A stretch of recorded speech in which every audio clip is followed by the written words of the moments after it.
मैना शुभ आरती संभारी संग सुमंगल गावैया।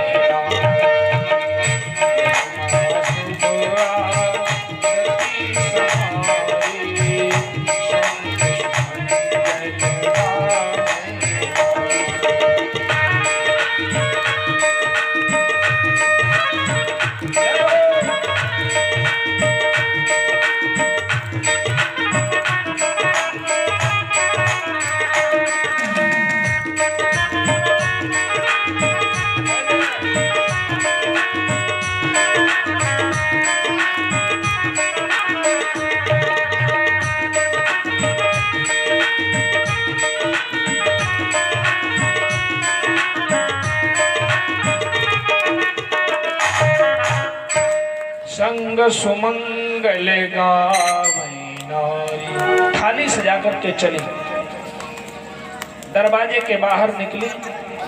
उसी समय नारद जी निकल रहे थे वहां से, बीणा बजाते हुए, नारायण नारायण गाते हुए। मैना जी ने रोका, रे भैया नारद जी इधर आओ। बोले हाँ। बोले बारात आ रही है, ये बताओ जरा दूल्हा जी कहाँ हैं, कितनी दूरी पर हैं? बोले बस माता आते ही होंगे, थोड़ा आप यहाँ रुको। बोले जाते कहाँ हो? बोले जल्दी जा रहे हैं, बहुत आज हिमाचल जी ने काम बताया है ना, इसलिए रुक नहीं सकते हैं। और आपको तो मालूम है हम ज्यादा देर कहीं ठहर नहीं सकते हैं। बोले ऐसा करो कि जरा ये बताओ, ये बारात तो आ गई है, दूल्हा लोग कौन, इनमें दूल्हा कौन सा है? तब तक वहां से सामने से इंद्र महाराज ऐरावत हाथी पर सजे हुए, मुकुट लगाए, मणियों का मुकुट, जड़ा सोने का मुकुट चमचमाते हुए इंद्र आ रहे हैं। नारद जी से मैना जी पूछने लगी, क्या ये हाथी पर बैठा हुआ इतना सुंदर सुकोमल चेहरा, क्या यही दूल्हा है? बोले नहीं, ये तो दूल्हा के नौकर चाकर दोस्त हैं। बोले अच्छा। मैना जी मन में बड़ा प्रसन्न हुई, वाह तब तो बहुत सुंदर दूल्हा होगा। उसी समय कुबेर महाराज आ गए। कुबेर वो भी पुष्पक विमान पर बैठे, बड़ा सुंदर चेहरा, बड़ा सजे धजे। बोले मैना जी ने पूछा, नारद जी जरा ये बताओ, यही तो दूल्हा नहीं है? अरे कहाँ माता बात करती है, ये तो मुनीम जी है, धनवंत संवारने का काम करते हैं, धनवंतरी है, धन की व्यवस्था इनके पास रहती है। ये तो दूल्हा के धन संभालने वाले हैं, मुनीम है। बोले अच्छा, फिर तो दूल्हा जाने कितना सुंदर दूल्हा होगा। मैना जी मारे खुशी के मारे समाती नहीं, दूल्हा फिर तो और भी अच्छा होगा। उसी समय विष्णु भगवान गरुड़ के ऊपर बैठ करके, कौस्तुभ मणि गले में पड़ी है और बड़े सुंदर तरीके से सबके मन को मोहने वाले विष्णु भगवान आगे बढ़ रहे हैं। सुमैना ने कहा बिल्कुल यही दूल्हा होगा, हम समझे थे, तभी तो नारद जी तुम्हारी पसंद बहुत अच्छी है, यही दूल्हा है ना? बोले अरे नहीं माता, ये दूल्हा नहीं है, तुम्हें गलत फहमी हो गई है, दूल्हा नहीं है, ये तो दूल्हा के दोस्त हैं, मित्र हैं, इन्हें विष्णु भगवान कहते हैं। फिर बोले दूल्हा? तो बोले माता अब ऐसा करो, हमें आज्ञा दे दो मुझे, अब हमें थोड़ा आगे चलना है, हिमाचल जी ने आज मुझे जिम्मेदारी ज्यादा दी है, रसोइये का काम हमें देखना है। और नारद जी 1 2 3 4 नारद जी गायब हो गए। अब सुमैना जी आगे बढ़ी, तो सुमैना जी जैसे ही आगे बढ़ी तो दूल्हा जी का जो रथ था, अर्थात जो सवारी थी, नंदीश्वर आ रहे हैं सामने से। लोगों से पूछा क्या दूल्हा कहाँ है? लोगों ने बताया यही तो दूल्हा है। मैना जी आरती लेके गई तो शंकर जी पीछे मुंह करे बैठे, अब उनकी जटाएं पीछे लटक रही हैं। तो मैना जी ने सोचा कि दूल्हा सेहरा बांध के आया, मुंह छुपाए है। वो थाली लेके गई और आरती करने लगी तो किसी ने कह दिया, माता ये क्या कर रही हो? बोले क्यों? बोले थाली पीछे क्यों घुमा रहे हो? बोले पीछे, जब ये सवारी आगे इधर है तो इधर ही होना चाहिए, इसका मतलब है दूल्हा मुंह झांके, सेहरा पहने। बोले ऐसा कुछ नहीं, दूल्हा का मुंह पीछे है, उधर जाओ। और जैसे ही थाली लेकर के आगे बढ़ी, मुंह घुमाया, उसी समय सांप देवता ने अपना भी मुंह घुमाया, आरती दीपक को देखा, मारी फुसकार तो मैना जी थाली फेंक करके भाग खड़ी हुई। अब ऐसी थाली नहीं फेंकी, ये ऐसी नहीं फेंकी कि मतलब किसी दूसरे की लगे, शंकर जी की छाती में लगी जा करके। बोले शंकर भगवान की जय। अब थाली फेंक करके मैना जी घुस गई घर के अंदर, कुंडी लगा ली। ब्रह्मा जी ने कहा अब क्या देखते हो? शंकर जी से कहा अब तो चलो। बोले काहे? बोले अब और कुछ बाकी रह गई हो तो और कुछ ठहरोगे? शंकर जी ने कहा हमें क्या पता, हमें तो ये लगता है कि यहाँ का ये नियम होगा, सास जी अपने दामाद को फेंक के थाली मारती होंगी, अपने अपने क्षेत्र का नियम होता है। तो बोले अब नापसंद कर दिए हो, डिसेक्टेड, आप पसंद नहीं हो, आप फेल कर दिए गए। ब्रह्मा जी ने कहा चुपचाप चलो जनवासे की ओर। और ब्रह्मा जी शंकर जी को जनवासे की ओर ले गए। और इधर मैना जी आई और आंगन में बैठ गई, हाथ थोड़ी पे रख लिया और रोने लगी, हाय दया, मैंने नारद जी के लिए ऐसा कौन सा काम किया था जो नारद जी ने मेरा घर उजाड़ दिया। मैं नारद कर काह बिगारा, पवन मोर जिन बसत उजाड़।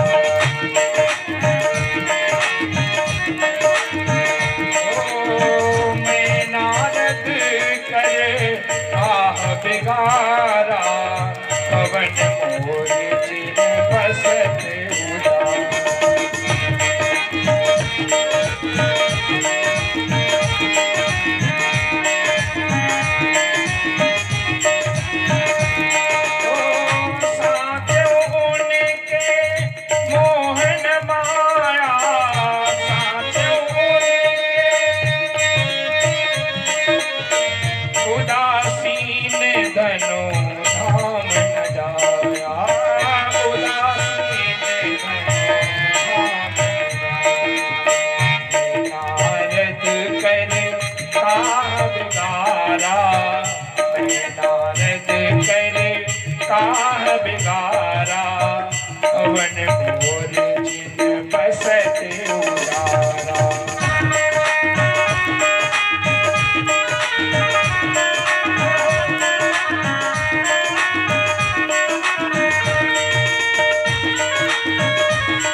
जी के लिए ऐसा उल्टा सीधा बोल रही थी, रो भी रही थी, चिल्ला भी रही थी।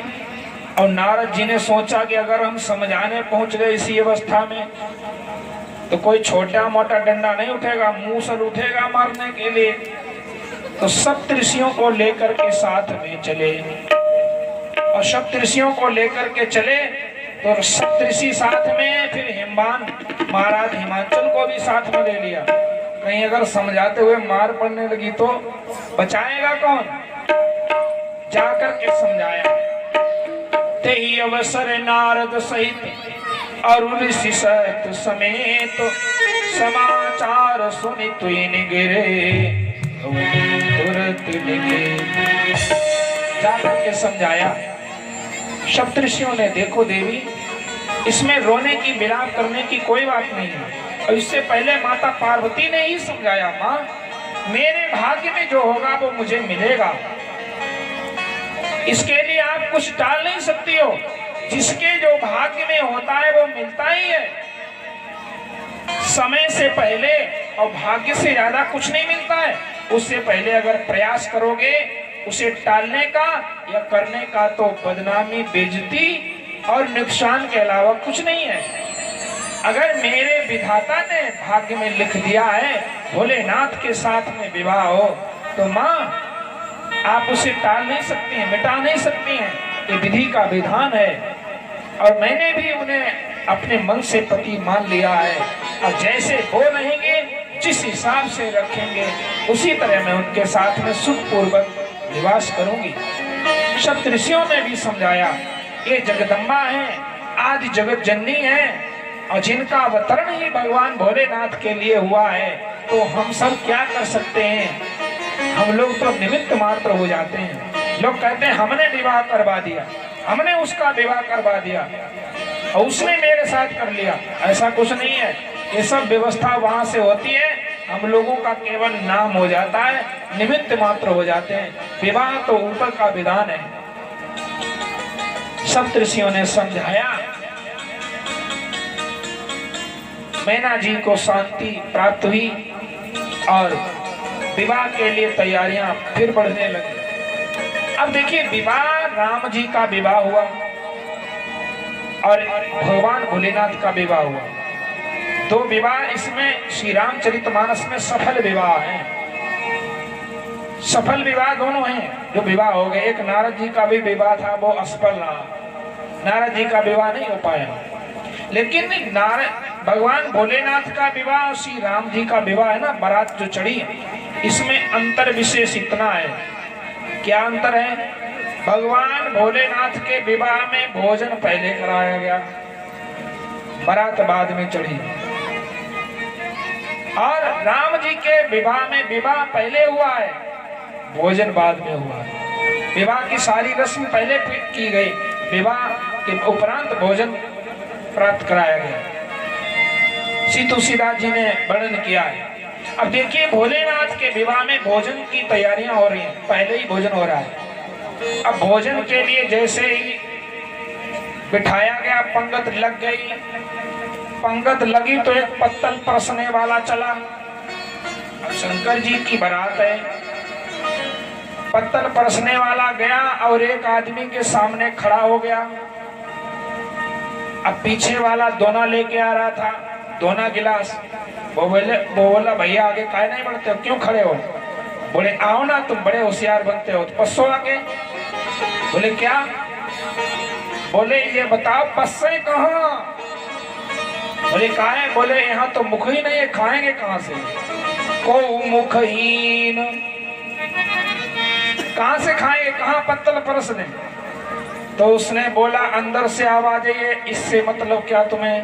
खाएंगे हम, बसो चुपचाप।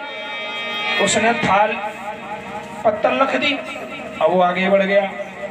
अब आगे बढ़ा तो एक और बड़ी समस्या। अब बोला, पीछे वाला बोला, अब काहे खड़े हो भैया, अब तो परसो।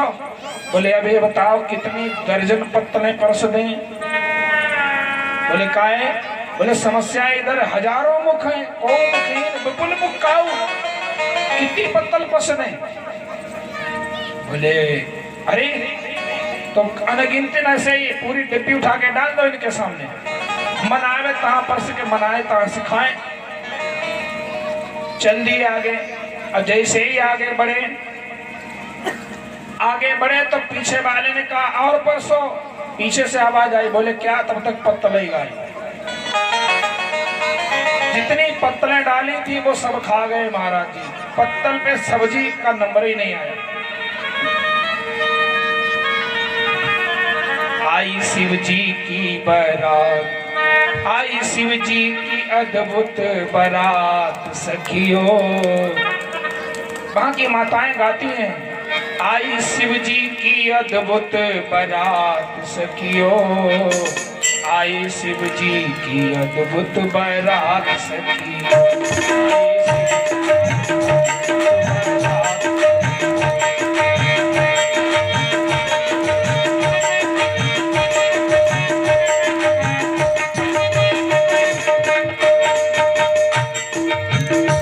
आई शिव जी की अद्भुत बारात सखियों, आई शिव जी की अद्भुत बारात सखियों, आई शिव जी की अद्भुत बारात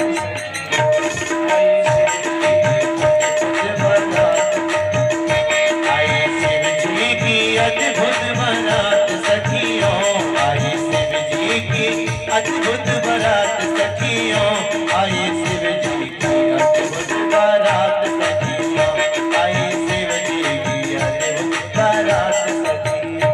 अब क्या था, वहां तो तो माताएं गा रहे हैं आई शिव जी की अद्भुत बारात सखियों, लेकिन इधर व्यंजन बहुत अनेक प्रकार से बढ़िया बढ़िया बने थे। क्या बना था? व्यंजन विविध देव गण पावे, व्यंजन विविध देव गण पावे।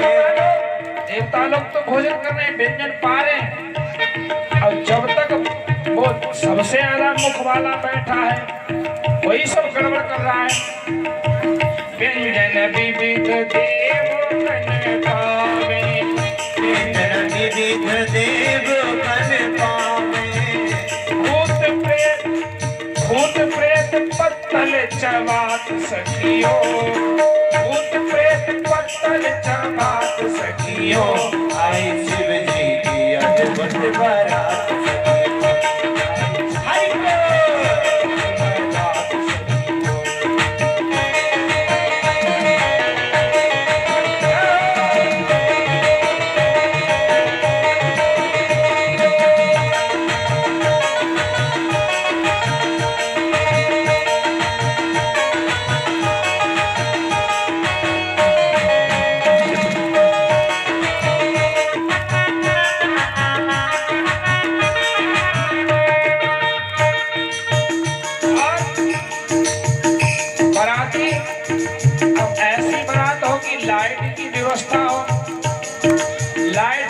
चली जाती है, अंधेरा हो जाता है। कारण क्या है? बाराती दो बाराती ऐसे हैं कि कभी अंधेरा कभी उजाला। एक कौन है? चंदा और सूरज जी बाराती बन के आए। अंधेरा होता है, चंद्रमा महाराज खड़े हो जाते हैं, और उजाला होता है, सूरज जी निकल आते हैं। चांद सूरज दो बने बाराती, चांद सूरज दो बने बाराती, चांद सूरज दो बने बाराती, चांद सूरज दो बने बाराती। पता नहीं कब दिन है रात सखियों, पता नहीं कब दिन है रात सखियों। शिव जी की अद्भुत बारात सखियों, आई शिव जी की अद्भुत बारात सखियों, आई शिव जी की अद्भुत बारात सखियों, आई शिव जी की अद्भुत बारात सखियों, आई शिव जी की अद्भुत बारात सखियों, आई शिव जी की अद्भुत बारात सखियों, आई शिव जी की अद्भुत बारात सखियों, आई शिव जी की अद्भुत बारात सखियों, आई शिव जी की अद्भुत बारात सखियों, आई शिव जी की अद्भुत बारात सखियों। शिव जी की अद्भुत बारात है, और ये बारात की व्यवस्था है। और चार बाराती ऐसे हैं जो अपनी अपनी मांग कर रहे हैं। दो तो ये चंद्रमा जी और सूर्य जी हैं, लेकिन चार बाराती ऐसे हैं जो अपनी अपनी मांग कर रहे हैं, और उनके लिए व्यवस्था जुटानी मुश्किल पड़ गई है। वो चार बाराती कौन है? माल पुआ मोदक पुरजी परसे सहित उमंग, देखे दूल्हा बेस में चार बाराती संग। ये चार बाराती कौन है? चंद्रमा जी अर्घ चाहते हैं, और भुजंग महाराज सर्प देवता दूध चाहते हैं, अलग से डिमांड है। भुजंग और गंगा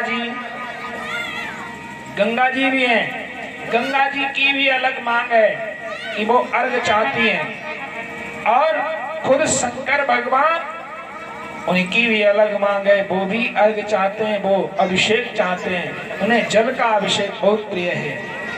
चार बाराती विचित्र हैं। अब और क्या विशेषता है? चलो ये तो बात ठीक है, मांग भी थोड़ी बहुत पूरी हुई, और बारात के लिए दूल्हा जी आगे बढ़ाए गए, और दूल्हा जी भोलेनाथ धीरे धीरे बढ़े। अब फिर से श्रृंगार हुआ, फिर से दूल्हा सजाए गए, क्योंकि वो हुड़दंग में दूल्हा जी का श्रृंगार उजड़ गया था, और श्रृंगार करके दूल्हा जी फिर चले। अब बारात की व्यवस्था अब भावर की ओर जा रही है, और जिस समय दूल्हा जी पहुंचे हैं मंडप के नीचे, तो सखियां गा रही हैं, करके श्रृंगार गौरा करके श्रृंगार भोला कोहबर में जाए धीरे धीरे शर्माए। किसी ने कहा शंकर भगवान से कैसे चलोगे, तुम्हारी चाल तो बड़ी बेढंगी है, तुम्हारी चाल बड़ी बेढंगी है, लेकिन इस समय दूल्हा बन के जा रहे हो तो बड़े धीरे धीरे चलो, एक एक पैर आराम से रखो, जैसे दूल्हा लोग चलते हैं ना बड़े स्टाइल में, दूल्हा लोग चलते हैं बड़ा स्टाइल बना के चलते हैं। और जिस समय दूल्हा बनता है तो स्टाइल आ ही जाता है, और नहीं आता है तो लोग सिखाते हैं ऐसे चलो धीरे धीरे। ऐसे ही भोलेनाथ को सिखाया जा रहा है, और सिखाते कौन है? विष्णु भगवान पीछे से मुस्कुराते जाते हैं, व्यंग करते हैं। करके श्रृंगार भोला कोहबर में जाए धीरे धीरे शर्माए, धीरे धीरे मुस्कुराए, धीरे धीरे शर्माए।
बचन सुनाए, एक सखी कहे बचन सुनाए, एक सखी कहे बचन सुनाए। नेग दीजे दूल्हा बाबू, नेग दीजे दूल्हा बाबू, पीनी है जो मार धीरे धीरे सकुचाए, धीरे धीरे मुस्कुराए, धीरे धीरे सब जाए, धीरे धीरे मुस्कान, धीरे मुस्कुराए, धीरे धीरे शर्माए, धीरे धीरे मुस्काए, धीरे धीरे शर्माए। अब दूसरी सखी कहती है, दो जी सखी कहे बचन उचार, दो जी सखी कहे बचन उचार, सुने ही सहेली इनके बापू है नमार, सुने रे सहेली इनके बापू है नमार, इनके माँ बाप है नहीं। मैं बताऊं सखी कहती है, मैंने सुना इनके माँ बाप है नहीं, ये बगैर माँ बाप के पैदा हो गए। दो जी कहे सखी बचन उचार, दो जी सखी कहे बचन उचार, सुने सहेली इनके बापो है नमाज, धीरे धीरे सकुचार, धीरे धीरे मुस्कुराए, धीरे धीरे सब जाए, धीरे धीरे मुस्कान, धीरे धीरे सब जाए, धीरे धीरे मुस्कान। अब एक सखी कहती है, देखो भाई, तब तक एक नेक देने वाली आ गई, उसने पान खिलाया भगवान भोलेनाथ को। अब पान खिलाने के बाद कहने लगी, मेरा नेक दो महाराज। इतने में दूजी सखी कहे बचन सुनाए, क्या कहती है? मुझे नेक दे दो, नेक। तो शंकर जी ने कहा, अच्छा नेक चाहिए? बोले हाँ। तो शंकर जी ने साइड में हाथ डाला, झोली में हाथ डाला, तो वो सोचने लगी हीरा मोती जवाहरात निकालेंगे या रुपया तो निकाल निकालेंगे, अरे कम से कम 11 रुपया तो मिलेंगे ही, इतना कमजोर नहीं होगा। लेकिन शंकर जी ने क्या किया, आई खवासन सी स्वाभिमान लिए डोली और बोली दूल्हा जी पान को खाइए। क्या कहती है, होके विवाह करके वधू ले जाएंगे, दूल्हा जी जरा नेग तो देते जाइए। शंकर जी ने झोली से हाथ डाला और नेग निकाल लिया, और नेग निकाल करके भगवान भोलेनाथ ने जैसे ही सामने किया तो क्या हुआ, झोली से निकालो एक कारो सटकारो नाग, झोली से निकालो एक कालो सटकारो नाग, काला काला एक नाग निकाला, और निकाल करके ऐसे फुफकारो, जैसे ही सांप ने फुसकार मारी तो उस सखी ने क्या किया, ऐसे फुफकारो, आए राम जी बचाई, भाग खड़ी हुई मां से नेग लेने वाली। नाग को देखा तो शंकर जी ने कहा, अरे देवी कहाँ जाती हो? लोग कहने लगे, मंडप के नीचे लोग हंसे, हंसने लगे, अरे भागो मत देवी जरा नेग तो लेती जाइए, अरे भागो मत देवी जरा नेग लेती जाइए। धीरे धीरे सरकार, धीरे धीरे मुस्कान, धीरे धीरे शर्माए, धीरे धीरे मुस्कान, भोला कोहबर में जाए, धीरे धीरे सरकार, धीरे धीरे मुस्कान, धीरे धीरे शर्माए, धीरे धीरे मुस्कान, धीरे धीरे मुस्कान, धीरे धीरे मुस्कान। ऐसे प्रसन्न चित्त मन से ये विवाह हो रहा है, बड़ी हंसी खुशी हो रही है, मनोरंजन भी हो रहा है।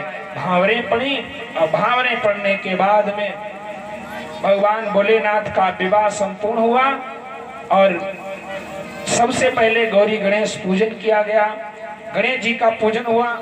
गणेश जी के पूजन के समय जो भगवान भोलेनाथ ने, पार्वती मैया ने जो गणेश जी का पूजन किया, यहाँ पर बहुत लोग शंका करते हैं कि जब गणेश जी पैदा ही नहीं हुए तो उन्हीं के पुत्र हैं, तो उनका पूजन कैसे हुआ? तो श्री तुलसीदास जी इसका समाधान करते हैं। ये विवाह जो है विधि का विधान है, और देवताओं का कोई स्थान ऐसा नहीं होता है जहां उम्र निश्चित हो। उसके लिए देवता अनादि हैं, और ऐसे ही गणेश जी भी अनादि हैं, इनका जन्म नहीं होता है, ये तो केवल लीलावश भगवान भोलेनाथ के पुत्र बने हैं। आकर के श्री तुलसीदास जी कहते हैं देवता तो अनादि हैं, और विशेष करके गणेश जी इनकी प्रथम पूजा होती है, वो भी अनादि हैं। श्री तुलसीदास जी ऐसा सुझाव रखते हैं। इसके उपरांत में भावरें पड़ी, और भावर पड़ने के बाद विवाह होने के बाद विदाई हुई। तो विदाई के समय माता मैना ने बहुत तरह से पार्वती मैया को उपदेश किए, समझाया, देखिए तुम्हारे सास ससुर तो है नहीं, लेकिन जाकर के अपने पति की सेवा करना, और जो तुम्हारे पति भोलेनाथ कहें वैसी ही अवस्था में रहना, और जैसी भी अवस्था हो, जैसी व्यवस्था बने उसी में निर्वाह करना। माताएं शिक्षा देती हैं अपने बेटियों को। ऐसी माता सुमैना जी आशीर्वाद दे रही थी पार्वती मैया को, फिर गोद में लेती हैं, और गोद में लेने के बाद में आंसुओं से एक धार निकलती है जो पार्वती मैया के ऊपर गिरती है, और रोते हुए माता पार्वती जी से गोद में लेकर के सुमैना जी रोते हुए कहती हैं कि हे विधाता, तूने स्त्री जाति को उत्पन्न ही क्यों कर दिया? देखो कहीं जन्मती है, कहीं पालन पोषण होता है, और कहीं जाकर के इस समाज के द्वारा विवाह होकर के दूसरे के घर में जाती है तो वहां भी अपना कोई बस नहीं होता है। पिता के घर में रहती है, बेटी बन के रहती है तो वहां भी कोई सुख नहीं होता है, क्योंकि पराधीन है। कति जग सृजी नारी जग माही, पराधीन सुख सपन्यों ना। पराधीन बना दिया। पति के घर में भी जाती है तो वहां भी पराधीन ही रहती है। कभी पति के बस में, पति के संरक्षण में, और जब पति नहीं रहता है, वृद्धावस्था आती है, विधवापन आ जाता है तो बेटों के सहारे रहना पड़ता है।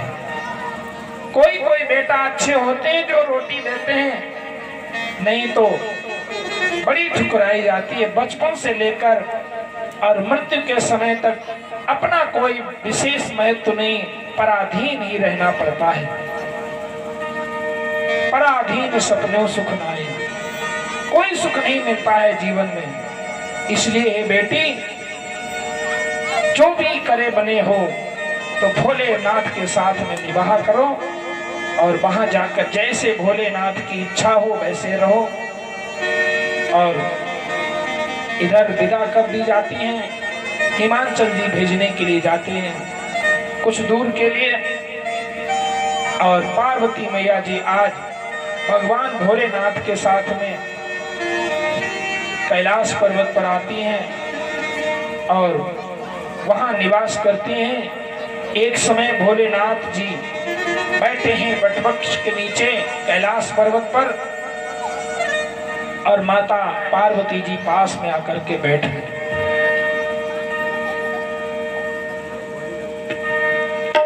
आइए हमारे आदर्श भैया और आकाश जी यहाँ पर भजन सुनाएंगे, क्योंकि थोड़ा